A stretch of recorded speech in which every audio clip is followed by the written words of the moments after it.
Merci de démontrer de l'intérêt pour l'œuvre de notre ministère. Le BCRS est une assemblée au fondement anabaptiste qui se veut être un ministère qui désire remplir ce qui est connu comme étant la grande commission ordonnée par notre Seigneur Jésus-Christ à ses disciples, tel qu'annoncé dans Matthieu chapitre 28 verset 19 où Jésus dit « Allez, faites de toutes les nations des disciples, les baptisant au nom du Père, du Fils et du Saint-Esprit. » Ensuite, Jésus leur explique ce qu'il entend par faire des disciples et que la méthodologie afin d'y arriver est via les enseignements bibliques, disant ici au verset 20 « Et enseignez-leur à observer tout ce que je vous ai prescrit, et voici, je suis avec vous tous les jours jusqu'à la fin du monde. » Nous souhaitons donc, dans cette optique, non seulement amener des âmes à se convertir à Christ, mais à faire de ceux qui se disent croyants des disciples qui maturent dans la foi. Nous nous efforçons donc toujours, aussi dans cette optique, d'enseigner les Écritures selon une saine doctrine biblique en suivant des règles de compréhension et d'interprétation strictes. Nous démontrons un immense respect, une entière révérence envers la sainte parole de Dieu, en nous assurant de ne pas lui donner des interprétations particulières, quitte à dénoncer les théologies et les hérésies malsaines qui sont, selon, des doctrines d'hommes. Si vous cherchez une assemblée qui peut vous amener à croître et à maturer dans la connaissance de la parole selon la simplicité de Christ, si vous acceptez et comprenez que parfois, afin de croître dans la foi, tout comme le Seigneur l'a permis pour son serviteur Job, il faut laisser à Dieu l'opportunité de renouveler notre entendement en nous confrontant à de nouvelles perspectives. Le ministère de l'EBCRS est probablement le type de ministère dans lequel vous pourriez trouver votre place. Nous vous invitons à nous rendre visite les dimanches matins à 10h30 sur la rive sud de Montréal, au 4405 rue Aurel à Saint-Hubert. Nous souhaitons que Dieu puisse vous bénir par ce message. Bonne écoute.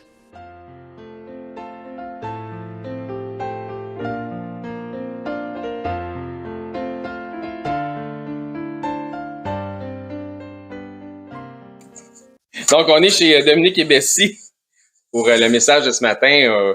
Lui est à l'Assemblée à Saint-Hubert comme d'habitude. Et c'est un peu, on est en campagne. Hein? On se rend compte quand on approche les routes. J'étais surpris de voir qu'il y avait des routes qui se rendaient jusqu'ici. Donc, ça va être une thématique sur l'action de grâce. En fait, le titre du message d'aujourd'hui est « Tout en tous ». J'imagine que certains d'entre vous savent déjà à quoi ça fait référence dans les Écritures. Et mon passage d'ouverture est dans Philippiens, au chapitre 4. Philippiens, chapitre 4, à partir du verset 2, on va lire quelques versets. Je vais demander à Bessie d'avoir un mot de prière après que j'ai lu de 2 à 8. J'exhorte Évodie et j'exhorte Saint-Tiche à être d'un même sentiment dans le Seigneur. Et toi aussi, fidèle collègue, oui, je te prie de les aider. Elles qui ont combattu pour l'Évangile avec moi et avec Clément et mes autres compagnons d'œuvre, dont les noms sont dans le livre de vie. Réjouissez-vous toujours dans le Seigneur. Je le répète, réjouissez-vous. Que votre douceur soit connue de tous les hommes. Le Seigneur est proche. Ne vous inquiétez de rien, mais en toute chose, faites connaître vos besoins à Dieu par des prières et des supplications avec des actions de grâce. Et la paix de Dieu qui surpasse toute intelligence gardera vos cœurs et vos pensées en Jésus-Christ. Au reste, frères, que tout ce qui est vrai, que tout ce qui est honorable, que tout ce qui est juste, tout ce qui est pur, tout ce qui est aimable, tout ce qui mérite l'approbation, ce qui est vertueux et digne de louange soit l'objet de vos pensées. Amen. Merci beaucoup.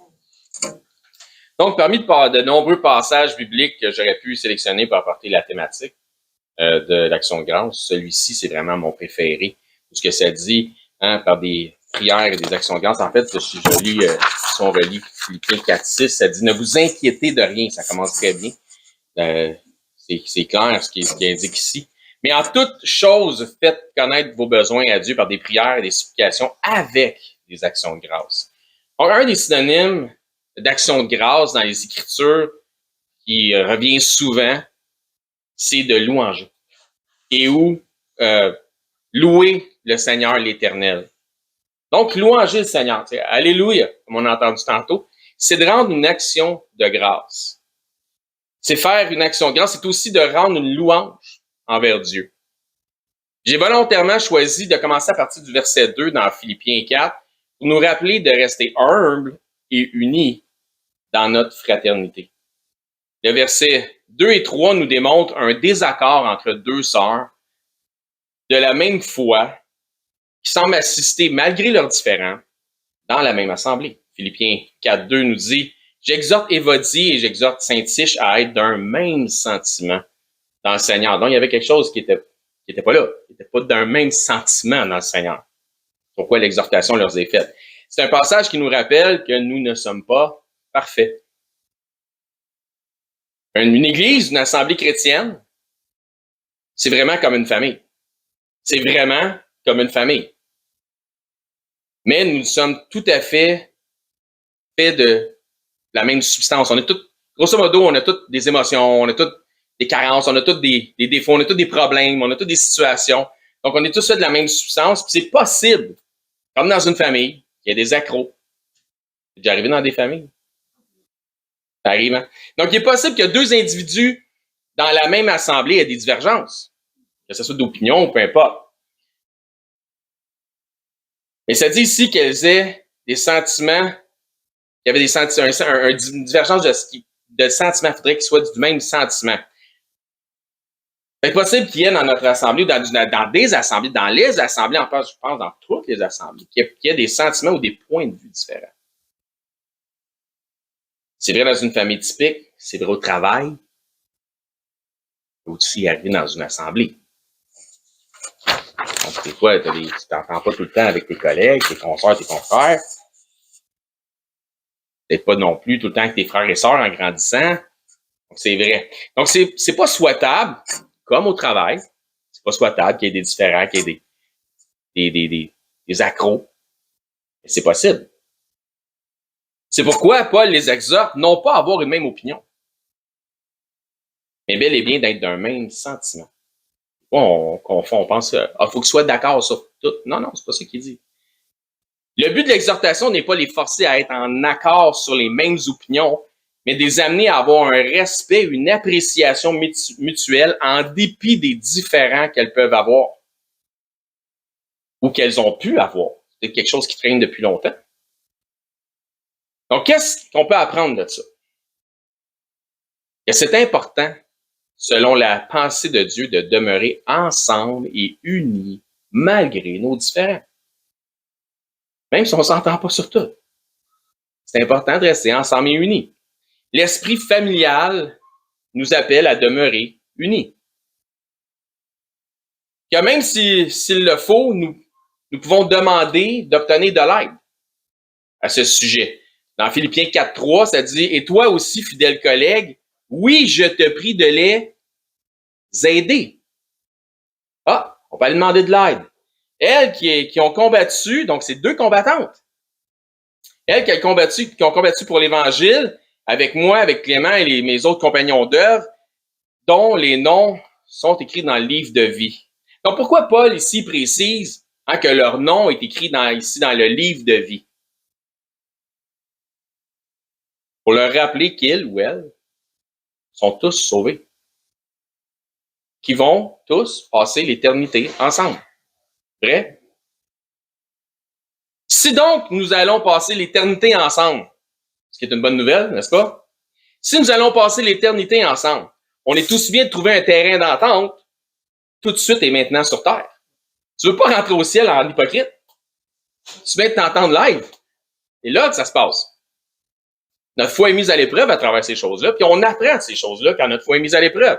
Encore une fois, nous ne sommes pas obligés d'avoir la même ou les mêmes opinions, ni les mêmes perspectives. On peut avoir des différentes perspectives bibliques aussi, ou peu importe. Mais nous devons d'avoir les mêmes sentiments les uns envers les autres. C'est quoi la différence?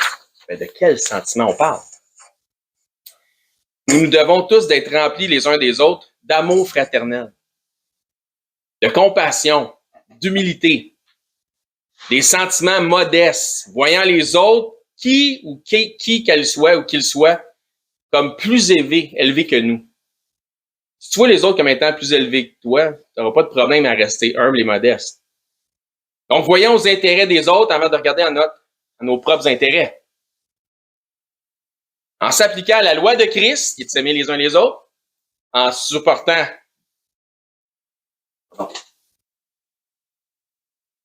donc, puis en nous supportant principalement, comme je disais, dans nos faiblesses. Nous avons tous des faiblesses, même ceux qui sont les plus forts ou qui paraissent les plus forts parmi nous ont des faiblesses. N'est-ce pas? Pourquoi Paul adresse-t-il ce sujet entre deux sœurs? Pour pas que la situation s'envenime. C'est important qu'on communique sainement, voire même avec des médiateurs, afin de vivre en harmonie malgré nos différences. Nos différences de personnalité, nos différences de point de vue. Donc, je répète ça pour le bénéfice de tous. C'est important qu'on communique sainement, voire même avec des médiateurs s'il le faut, des frères ou des sœurs dans la foi, afin de vivre en harmonie malgré nos différences ou nos différentes personnalités, nos différents points de vue, etc. C'est important. Comme parent, si tu as eu plus qu'un enfant, ou comme enfant, si tu avais un frère ou une sœur, hein, comme parent, on sait qu'on a souvent possiblement déjà joué le rôle de médiateur, n'est-ce pas? Donc, bien que nous soyons tous matures, et je le souhaite, une assemblée est une famille en Jésus-Christ et parfois la médiation peut être saine et de mise. Paul dit à l'assemblée des Colossiens au chapitre 3, juste après leur avoir dit ce qui est le titre de notre message, il leur dit Christ est tout en tous. Puis juste après leur avoir dit ça, Colossiens chapitre 3, donc Christ est tout en tous, Colossiens chapitre 3, verset 12. Il dit ainsi donc, comme des élus de Dieu, saints et bien-aimés, revêtez-vous d'entrailles, de miséricorde, de bonté, d'humilité, de douceur et de patience. Pourquoi il dit ça? Parce qu'il dit ainsi donc. Christ est tout en tous. Ainsi donc, comme des élus de Dieu, saints et bien-aimés, revêtez-vous d'entrailles de miséricorde, des entrailles de bonté, des entrailles d'humilité, des entrailles de douceur, des entrailles de patience. Pourquoi? Parce que Christ est tout en tous. Supportez-vous les uns les autres et si l'un est le sujet de se plaindre de l'autre, pardonnez-vous réciproquement, pas compliqué hein, comme formule. De même que Christ vous a pardonné, pardonnez aussi. Pourquoi? Parce que Christ est tout, hein? Tous. Verset 14. Mais par-dessus toutes ces choses, revêtez-vous de la charité, qui est le lien de la perfection, qui est parce que Christ est tout en tous. Verset 15. Et que la paix de Christ, à laquelle vous avez été appelés pour former un seul corps, parce que Christ est tout en tous, règne dans vos cœurs et soyez reconnaissants. Action de grâce. Encore une fois, on observe une constance ici d'appel à l'unité avant de parler d'action de grâce. L'unité avant l'action de grâce. L'exhortation se termine par « Soyez reconnaissants ». Comment démontrer de la reconnaissance? Par l'unité et des actions de grâce. L'unité démontre un contentement. Tu es content d'être avec tes frères et sœurs. L'unité démontre un contentement, une appréciation des autres. De ce sentiment, parce qu'il faut ça pour être d'un même sentiment, de ce sentiment d'appréciation vient la reconnaissance. Et la reconnaissance nous permet de rendre grâce. Tout s'emboîte ensemble. Unité et action de grâce vont de pair. Je trouve intéressant l'image que de cette fête ou de cette célébration que par le nom. Action de grâce. En anglais, c'est Thanksgiving. En français, ça nous porte à rendre grâce. Donc, ça nous donne action de grâce, manifestation d'action concrète. En anglais, ça nous porte à comprendre que de donner, giving, est probablement la manière de concrétiser l'acte. La fête de l'action de grâce est associée à la fin des saisons, la saison chaude qui est l'été, puis le début de l'automne.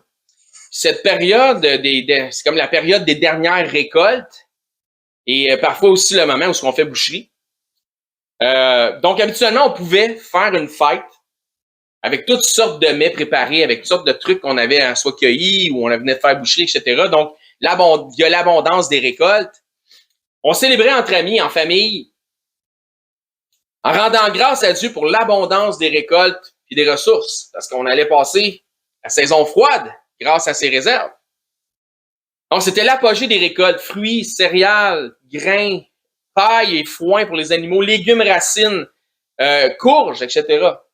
C'est aussi une forme de récompense collective de cette célébration-là pour un dur labeur. Les raisons traditionnelles américaines de la dinde, du maïs, c'est de la citrouille ou de la tarte à citrouille. Les connaissez-vous? On va vous expliquer un petit peu ça. Peut-être que vous le connaissez. Elles sont les suivantes, en fait. C'est que ces trois éléments-là, soit la dinde sauvage, le maïs et la citrouille sont les trois éléments qui sont associés à l'Amérique du Nord. L'Amérique, en général, pour le maïs, ça va partout à travers l'Amérique, mais principalement, citrouille et dindon sauvage, là, c'est vraiment associé à l'Amérique du Nord. Ce sont trois éléments qui ont permis aux premiers colons américains qui venaient... Pardon? Ne me volez pas mon punch, s'il vous plaît. J'haïs ça quand quelqu'un me fait ça. Donc, ces trois éléments-là, dinde sauvage, maïs et citrouille, sont trois éléments, comme je disais, associés à l'Amérique. Ce sont trois éléments qui ont permis aux premiers colons d'Amérique de survivre. Ce sont les tribus amérindiennes qui les ont introduits à ces produits. Merci, effectivement. Étonnamment, la plupart des tribus amérindiennes avaient aussi une tradition festive concernant les moissons. Donc, c'est carrément une célébration d'action de grâce qui remerciait l'esprit de la nature ou les esprits de la nature, je ne sais pas ce qu'ils faisaient dans leur pratique, là, pour l'abondance des récoltes.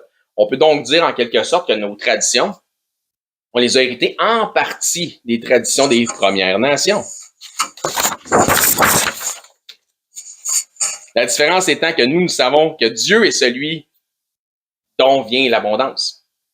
C'est comme le fameux Dieu inconnu que les Grecs servaient, puis auquel Paul leur a expliqué que celui-ci était et est toujours le Dieu de toute création. Mais vous remarquerez que la tradition porte davantage, c'est paradoxal un peu, vers ce qu'on a retenu comme étant la disette, plutôt que l'abondance. C'est une fête qui célèbre l'abondance, donc c'est paradoxal aux États-Unis, parce que l'action de grâce est supposée remercier Dieu pour l'abondance des récoltes, puis elle est célébrée avec un mémorial de ce qui rappelle la disette et les problèmes qu'ils ont eu. Donc la dinde, la citrouille, puis le maïs, c'était tout ce qui restait, c'est tout ce qu'il y avait. Qu'est-ce qu'on peut retenir comme exemple de ça?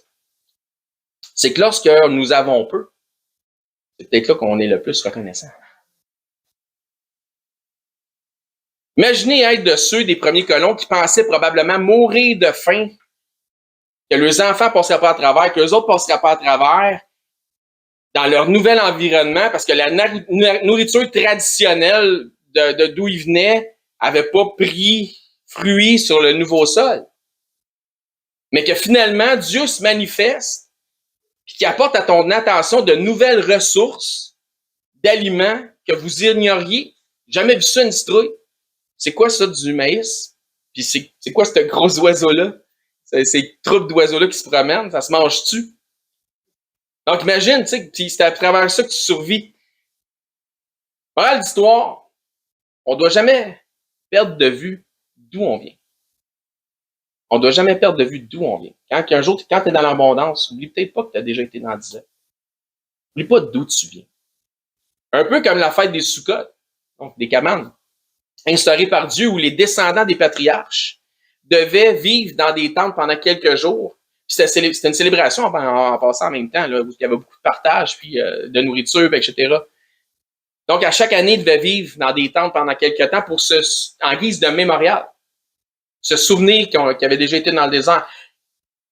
Ils font encore aujourd'hui. Pour que le peuple se souvienne d'où il venait, qu'il avait habité au désert dans des tentes, avant d'atteindre la terre promise. Terre promise, où était quoi?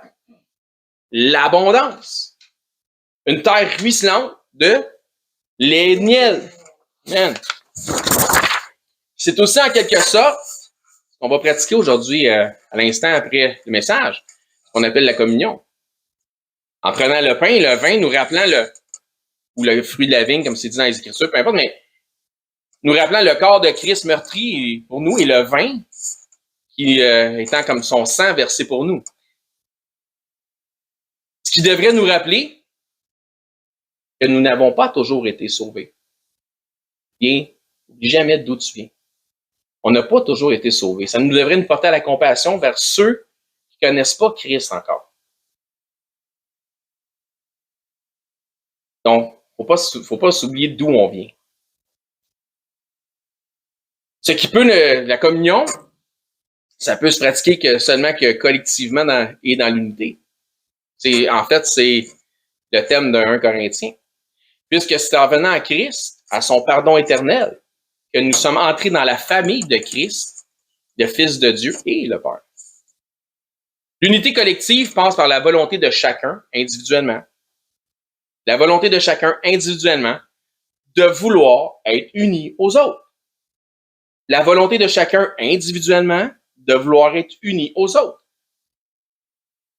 Donc, un même sentiment. C'est pourquoi Paul exhorte ceux de Corinthe à s'observer eux-mêmes, à se juger, s'auto-juger individuellement eux-mêmes. À savoir s'il y a de la division dans le groupe. Ben, s'il y a de la division dans le groupe, est-ce que je fais partie du problème? Puis s'il y a l'unité dans le corps, est-ce que je suis une menace à cette unité?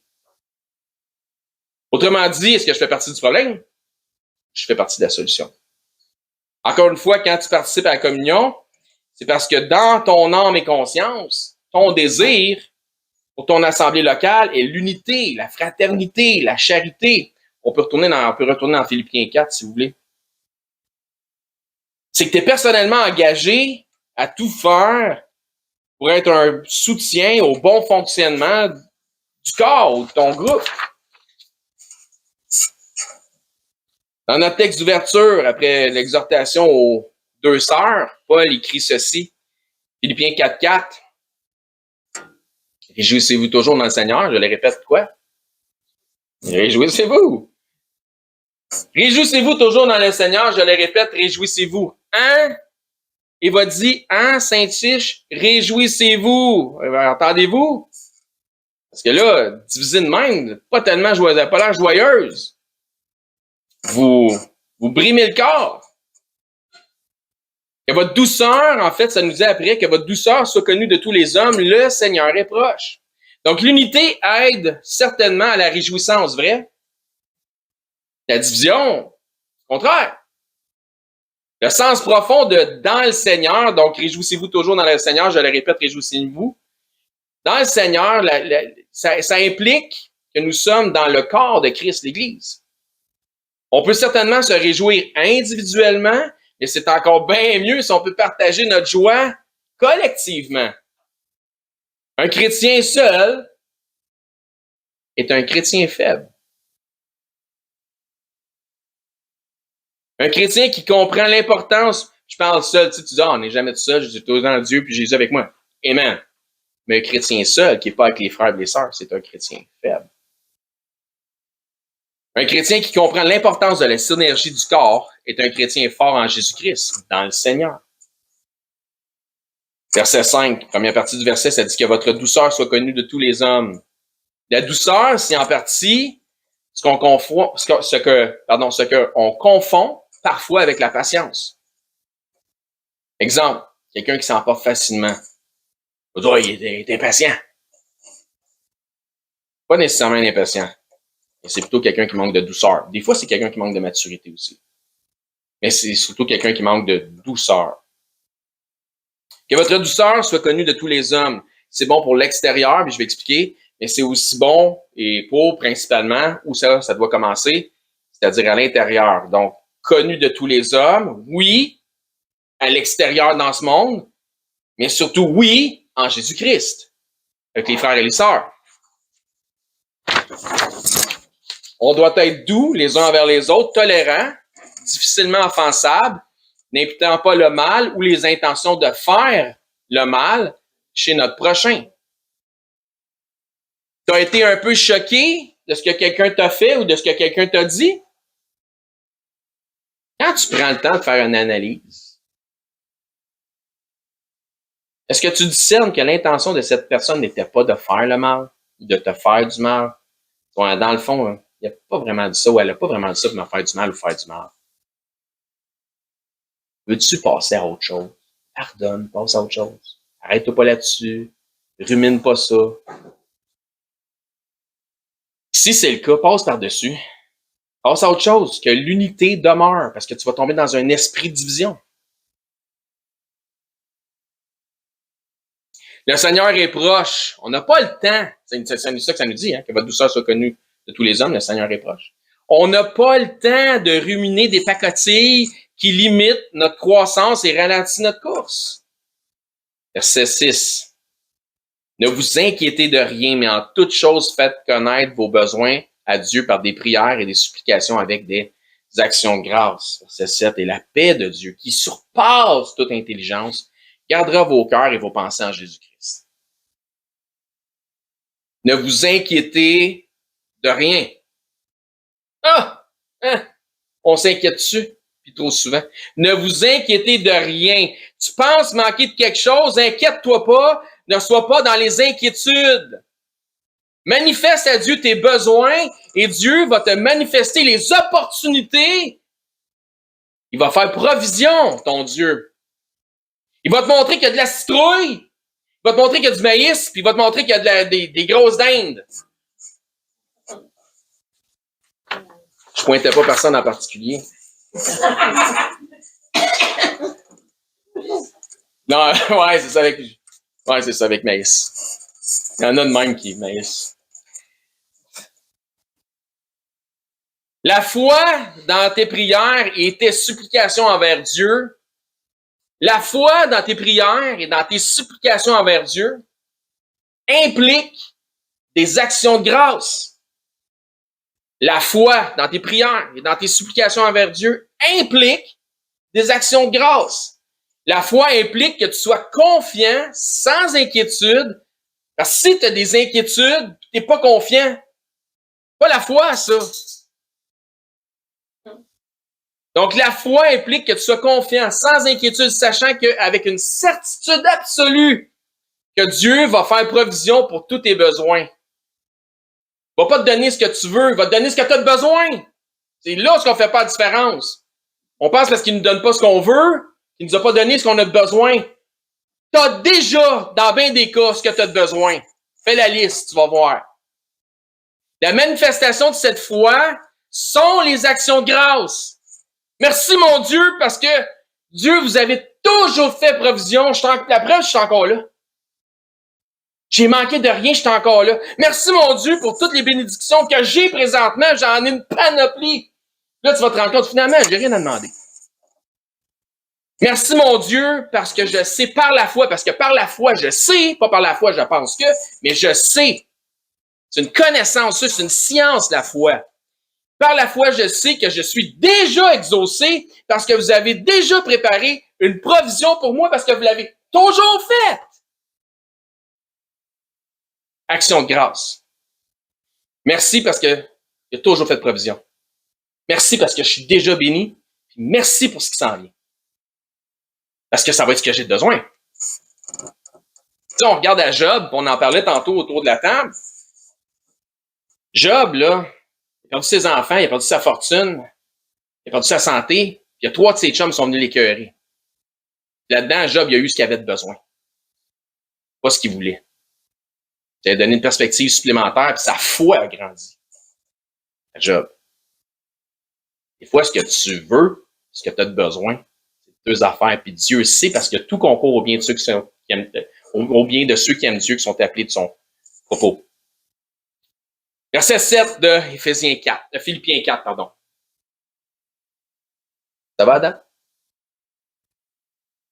Et la paix de Dieu, quand tu fais ça, et la paix de Dieu, qui donne cette paix? Dieu. Mais ça dépend de ta foi. Et la paix de Dieu qui surpasse toute intelligence, au point que le monde en entour va te regarder et va dire, comment t'es pas stressé? Non, j'ai la paix. T'es pas angoissé? Non, j'ai la paix. Pas d'anxiété? Non, j'ai la paix. Le monde autour ne comprendront pas comment tu peux vivre cette paix-là, puis ils vont faire comme je peux-tu en avoir, moi aussi? La citrouille du maïs, puis la Et la paix de Dieu qui surpasse toute intelligence gardera vos cœurs et vos pensées en Jésus-Christ. Ton cœur, c'est le centre de tes émotions.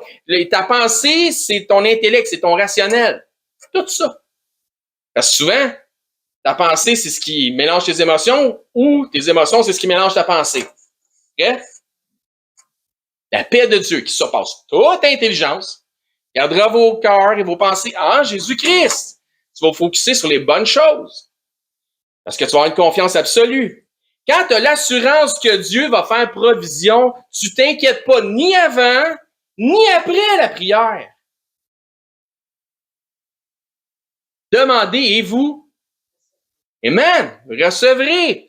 Le dernier verset de notre passage de ce matin nous ramène aux actions de grâce. Verset 8, au reste, frères. Vous allez voir que tout ce qui est vrai, que tout ce qui est honorable, que tout ce qui est juste, tout ce qui est pur, tout ce qui est aimable, tout ce qui mérite l'approbation et tout ce qui est vertueux et digne de louange, puis ça, parmi nous, là, soit l'objet de vos pensées, parce que vos pensées, votre cœur, c'est conservé en Jésus-Christ, parce que vous êtes sans inquiétude, ça surpasse toute intelligence. Ça nous parle ici, tout ce qui est vertueux et digne de louange. Comme je vous ai dit au début, un des synonymes bibliques d'action de grâce, c'est louer, louanger. Mais Paul ici vise davantage la louange entre nos pères. Il dit tout ce qui est digne de louange, tout ce qui est vertueux. Tu ne regardes pas nécessairement Dieu, mais tu regardes qu'est-ce qui se passe autour de toi, ou tu te regardes à toi premièrement, puis tu montres l'exemple aux autres. Donc, tout ce qui vise nos pères, individu envers individu, frère envers sœur, sœur envers frère, etc., on se doit de s'appliquer à ces vertus envers nos semblables, mais aussi de remarquer chez nos semblables et de les édifier ce qui se passe, là, leurs différents dons, là, et de les édifier là-dessus. J'aime ça, frère, avec tu sais, tu m'exhortes, j'aime ça, sœur, tu m'encourages. Tu sais, on peut s'édifier, on peut s'encourager les uns des autres en se complimentant de façon sincère sur les dons qu'on remarque que Dieu a donnés dans la vie de certains. Ça va leur donner le goût encore de mettre en valeur ces dons-là. Ça va leur donner, ça va les édifier, ça va les bâtir, ça va les faire grandir quand on encourage. On n'est pas là pour se décourager les uns les autres, on est pour s'encourager les uns les autres, sans se faire des flatteries, mais juste des compliments sincères. Ça vient du cœur. On reconnaître les bonnes actions, leurs bonnes œuvres, leurs bonnes attitudes, leurs dons, etc. Parce que Dieu remarque aux dons que vous avez quand vous autres, vous ne savez pas que vous les avez. Quand il est arrivé à un des Gédéon, un des grands guerriers de la foi, il est arrivé à Gédéon et il a dit « Homme de valeur et de foi », pendant qu'il était caché dans le noir en train de voler des épis de blé, comme un voleur, parce qu'il était dans la disette. Il dit « Je pense que tu te trompes de personne. » Il dit « Non, c'est à toi que je parle. » Il a vu ce qu'il y avait dedans, puis pendant que lui, il ne le voyait pas. Dieu encourage. On devrait s'encourager les uns les autres. Donc, on devrait toutes ces choses-là reconnaître les bonnes actions, les bonnes œuvres, les bonnes attitudes, les dons de nos frères et sœurs. Toutes ces choses-là devraient occuper nos pensées en Jésus-Christ. Donc, conclusion de notre message de ce matin. Une église, là, c'est pas un bâtiment. Plusieurs le savent. C'est un groupe de gens qui forment une famille, dont les liens qui les unissent avant leurs opinions, avant leurs différends, avant leur compatibilité de personnalité, les liens ou le lien qui les unit, c'est Jésus-Christ, leur Seigneur. Si vous faites déjà partie d'une assemblée, gloire à Dieu, soyez d'un même sentiment et rendez grâce à Dieu pour votre famille en Jésus-Christ. Prononcez leurs noms, les noms de chacun dans vos prières. Priez les uns pour les autres. Si vous n'avez jamais fait du Seigneur Jésus-Christ votre Seigneur personnel, aujourd'hui, vous pouvez lui demander de faire partie de sa famille afin de pouvoir porter son nom. C'est simple, là. C'est pas quelque chose de compliqué. Ça change votre vie juste pour le mieux. C'est gratuit pour votre part parce que c'est lui qui a payé le prix pour vous adopter, pour que vous puissiez porter son nom. Et si vous avez des questions sur ce sujet-là, vous n'êtes pas trop certain, mais non, il y a quelque chose que j'ai pas compris là-dedans. Il y a quelque chose que je comprends que j'ai peut-être de besoin. Ce côté-là spirituel de ma vie. Puis vous n'avez pas tout compris, ben venez nous voir. On va vous expliquer la simplicité de Christ. Amen. Merci. Demandez à Ézéchiel, est-ce que tu peux avoir un mot de prière pour nous autres? Merci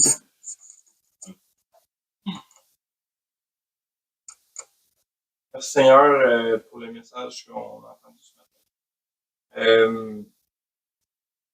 Quelque chose qui m'a retenu beaucoup, Seigneur, c'est tu sais ce qui est bon pour nous. Puis ce qui est bon pour nous, c'est pas nécessairement tout le temps ce qu'on pense qu'on a besoin, Seigneur. Des plans pour nous qui sont de bien et non de malheur, comme aussi dans ta parole. Merci parce que tu es présent dans nos vies, tu manifestes dans nos vies à travers nos frères et sœurs, à travers les bénédictions que tu nous donnes, à travers ta parole, Seigneur. Je te prie de nous donner le discernement de te faire confiance, de remarquer qu'est-ce que tu fais pour nous, Seigneur, pour qu'on puisse être reconnaissant pour des actions de grâce envers toi, te louanger à travers toutes ces choses. Amen. Bonjour, ici Éric, ancien et enseignant du ministère de l'EBCRS. J'aimerais d'abord vous remercier de vous intéresser à l'œuvre de notre ministère ainsi qu'à la chaîne sur laquelle on distribue notre matériel. Si, suite à une de nos prédications, vous réalisez que vous n'avez jamais fait du Seigneur Jésus le Seigneur de votre vie, le Sauveur de votre âme, mais que vous réalisez aussi que vous avez vraiment besoin de vous tourner vers lui afin de sécuriser votre éternité, je crois que ce segment de vidéo s'adresse à vous, puisque la Bible nous déclare cette vérité. Dans 1 Timothée au chapitre 2, à partir du verset 3, ça nous dit que Dieu est notre Sauveur. Et que dans cette optique, Dieu souhaite que tous les hommes soient sauvés et que tous les hommes parviennent à la connaissance de la vérité. Et ça nous dit aussi, car il n'y a qu'un seul Dieu et un seul médiateur entre Dieu et les hommes, et c'est Jésus-Christ qui s'est lui-même fait homme. Et ça nous dit que Jésus-Christ s'est fait homme afin de lui-même se donner en rançon pour le rachat de tous. Jésus a dit en conversant avec ses disciples qu'il est le chemin, la vérité et la vie, et que nul ne vient au Père, c'est-à-dire à Dieu, qu'à travers la foi en Jésus lui-même. C'est la seule façon. C'est ce que Jésus exprime aussi en partageant l'Évangile avec un homme d'un certain âge qui se disait lui-même très religieux. Dans l'Évangile selon Saint Jean au chapitre 3 et verset 16, Jésus dit à cet homme « Car Dieu a tant aimé le monde, qu'il a donné son Fils unique, afin que quiconque croit en lui, donc met sa foi en lui, ne périsse point, mais qu'il ait la vie éternelle. » Donc la volonté de Dieu, notre Créateur, elle est claire. C'est que tous parviennent à la repentance en faisant le choix volontaire de croire par la foi le récit de l'Évangile de son Fils Jésus-Christ. Les informations qui nous sont transmises dans la Bible nous font comprendre que par nature, malheureusement, nous avons tous enfreint les règles de sainteté déjà établies par Dieu. Nous avons tous enfreint au minimum une des 10 lois, des 10 règles, des 10 commandements, mentir, prendre le nom de Dieu en vain, manquer d'honneur à nos parents, blasphémer, peu importe. Donc Dieu, dans sa perfection, qu'il ne peut renier, est 100% juste. Et puisqu'il est 100% juste, il doit nous juger selon la justice. Et comme nous sommes tous coupables de péché et de transgression, nous méritons tous notre sentence. Mais bonne nouvelle, parce que Dieu, dans sa perfection, est aussi 100% miséricordieux et souhaite faire miséricorde à tous. Donc, Dieu nous tend la main afin de nous sauver du châtiment qui lui est réservé aux transgresseurs de sa loi. Jésus nous explique qu'un endroit terrible a été préparé pour Satan, le chef des anges déchus, des démons, un endroit de flamme, de regret, de tourment, de souffrance, etc. Et la réalité de l'enfer que Jésus nous explique, les raisons pourquoi c'est si effroyable, et que tous les attributs de Dieu, ils sont absents, parce que c'est tellement éloigné de Dieu. Tandis que Jésus dit à ses disciples qu'il est allé au ciel, dans la demeure du Père, pour nous y préparer une place. Dans cette place, le paradis céleste, étant auprès de Dieu, au contraire de l'enfer, étant dans sa proximité, nous y retrouverons l'ensemble des attributs que procure sa présence. La joie, l'allégresse, l'amour, le bonheur, mais dans une proportion qui est inexprimable et incompréhensible pour les simples charnels que nous sommes présentement, dans une façon que les mots ne peuvent pas exprimer. La Bible déclare que le salaire du péché, c'est la mort, et non seulement la mort physique, mais aussi la mort spirituelle. Et que la mort spirituelle est une incapacité à avoir accès à Dieu. C'est une séparation d'avec Dieu. La Bible déclare dans Romains chapitre 6, 23 que le salaire du péché, c'est la mort, mais que le don gratuit de Dieu, c'est la vie éternelle en Jésus-Christ, notre Seigneur. La vie éternelle est donc un cadeau que Dieu vous fait, qui est accessible pour tous, dans la mesure où chacun accepte de recevoir ce cadeau. Donc, tel un cadeau qui nous est offert, la réalité représente que nous n'avons pas d'effort ou d'œuvre à faire utile pour recevoir ce cadeau. Sinon, ça ne serait pas un cadeau, mais ce serait un dû. Ainsi donc, il n'y a aucune œuvre que nous pourrions faire pour nous racheter nous-mêmes de nos fautes, de nos transgressions ou de nos péchés que nous avons commis contre Dieu. L'œuvre utile pour notre rachat a été accomplie par Dieu en la personne de son Fils Jésus-Christ lorsqu'il a pris notre place sur la croix. Ce qui a été entièrement confirmé aussi pour notre justification à la résurrection des morts après 3 jours et 3 nuits au tombeau. Ainsi donc, la Bible dit que pour être sauvé de la mort et de l'enfer, c'est-à-dire afin d'avoir la vie éternelle et notre place au ciel, il faut simplement mettre notre foi en Jésus-Christ, le Seigneur. La Bible dit « Crois au Seigneur Jésus et tu seras sauvé ». Mais croire au Seigneur Jésus, c'est important qu'on en parle. Croire au Seigneur Jésus a une signification. C'est simple, mais, comme je dis, important. Cela signifie de croire par la foi dans le récit de l'Évangile de son Fils. Puisque la Bible dit que l'Évangile est la puissance de Dieu pour le salut de quiconque croit. Que dit donc cet Évangile, cette bonne nouvelle, puisque Évangile veut dire bonne nouvelle? Mais Romains, au chapitre 10, nous en parle justement. À partir du verset 8, ça nous dit que cette bonne nouvelle, cette parole, est près de toi, elle est dans ta bouche et dans ton cœur. Or, c'est la parole de foi que nous prêchons.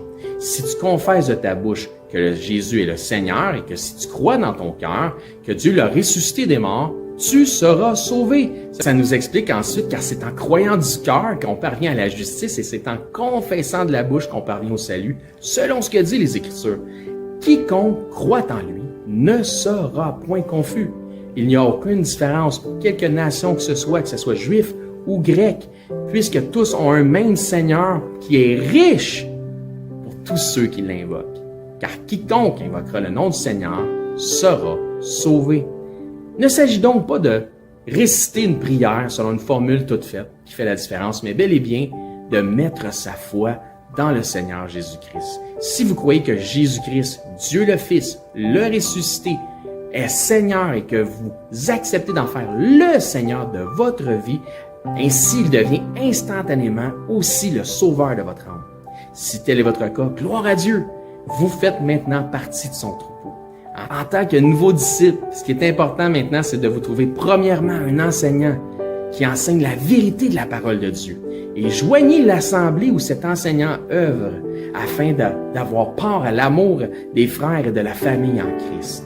Si pour nous vous êtes local, c'est-à-dire par exemple 2 heures de transport et moins, eh bien venez nous voir, ça va me faire un plaisir de vous recevoir et nous pourrons parfaire votre éducation spirituelle selon une saine doctrine des Écritures. Donc c'est là-dessus que je vous dis, soyez bénis et je l'espère, à bientôt.